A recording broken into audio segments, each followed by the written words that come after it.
Hello, and welcome back to Legacy Her Way, the podcast where we, as women, define, build, and live legacy on our own terms. Hi, I'm your host, Tanya Hendrix, and as you know, each week we have an episode with a guest and an episode with just me as a solo, just rambling on about things. Today, I want to circle back to the episode that just published this week. It would be episode, I think, 12 for season 2. It was Tonya Ross's episode. And what I want to go back and talk about is when I asked her about her definition of success or her definition of legacy as she sits now, she admitted that it would have been different 5, 10, 20 years ago, but her definition of success and her definition of legacy is something that I think many of us forget about when we talk about legacy. And really, this show, we do highlight women who are building businesses. We highlight women who are building wealth or generational wealth, helping other people build businesses. So one of the premises of this show is to celebrate women who are building businesses. And I want you, and one of the other premises is for you as the listener to reach out to them, go to their stores, use their services, buy their art, buy their books, so that we can support one another. We, as women, it's incredibly important that we support one another. And so even though that is one of the premises of this show is to help women build their wealth. A lot of these women are talking about building their businesses and building their wealth. I don't want it to get lost in the conversation and in the podcast that legacy is not just about wealth building. It's about those little things that we may think are insignificant or that we may not give much thought to, but it is something that is significant to the next generation. And what I'm talking about is if you listen to Tanya's episode, and if you didn't, please go back and listen to it. It's incredible. She gives a lot of great advice and encouragement to people. Her story is inspirational. She had a dream and didn't see that dream come to fruition for 20 years. And so, and life circumstances are kind of the reason why. And so that's very inspirational to go back and hear her story. But what she talked about at one point when she answered the question, what is your definition of success? It wasn't that, hey, I waited 20 years to build this dream of mine and here I am and I'm killing it. I'm getting out there. I'm telling people about Southern Kitchen and Home and I'm building what I always dreamed I would build. No, her definition of success is that her sons, who are now adults, remember little things that they did as kids. And those are the things she was like, wow, I can't believe they remember that. And they were telling her some things she said that she didn't remember. But it was the time that she spent with them. It was that quality time that she spent with them that they now, as adult sons or adult males, they are now remembering those things and they treasure those things. And that's what she is now treasuring, is that she had those moments with her sons. And even though she is now realizing her dream of, that's been in the works for 20 years, her definition of success is what she built with her sons when they were little, 20 years ago. Oftentimes, as an estate planning lawyer, I do focus on, for the most part, we talk a lot about drafting documents. It is doing the will, it's doing the trust, it's doing the power of attorney. I have a comprehensive conversation with clients and we talk about several different things.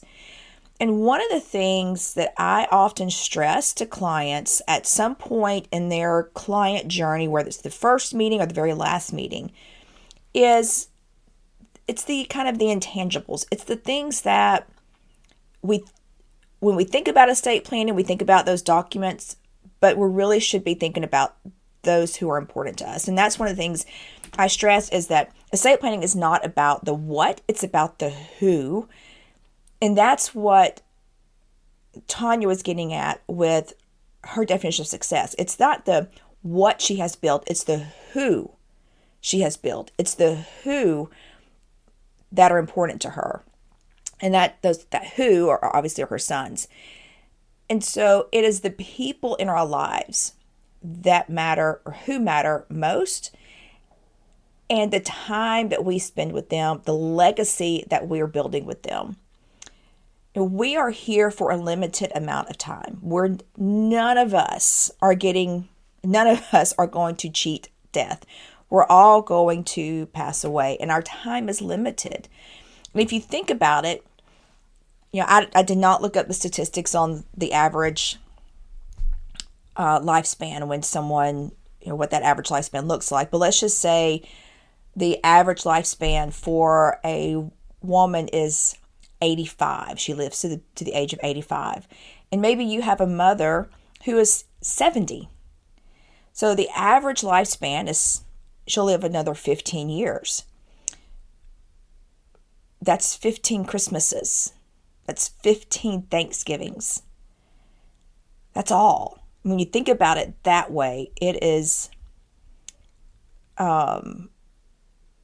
mind-boggling. And it's scary to think about if you have a 70-year-old mom and the average lifespan is 85, and so you only have 15 years, and so that's only 15 Christmases, and you're like, wow. I mean, I think it puts things into perspective about how important time is, but you also have to think through that with your kids. When they're little, once they get off to college and they start their own lives, you're not going to be able to spend as much time with them. So as they're growing, you have 18 years, 19 years. So that's 18, 19 Christmases, 18, 19 summer vacations or spring breaks. And so when you put things into perspective and think about it that way, what legacy do you want to build for yourself, for your family? What are those moments in time that you want them to treasure? And you don't have to do big moments. Like what Tanya talked about was just going to the beach. It was doing these little things that she just wanted to do with them because they were kids and that she wanted to have some fun. Those are the things, they weren't big plans, but those were the things that really ultimately matter to them and things that they're going to remember. And I remember I've got some times in my life where I remember some things that they weren't big deals. They weren't, when I turned 14, which is kind of, I don't know why I thought 14 years old was such a big deal for me, but my parents took me to Captain D's to eat. I remember sitting there, and that was just so important to me because at the time we were not living on the Gulf Coast, so I did not have access to good seafood at the time. So sorry, all my Gulf Coast people.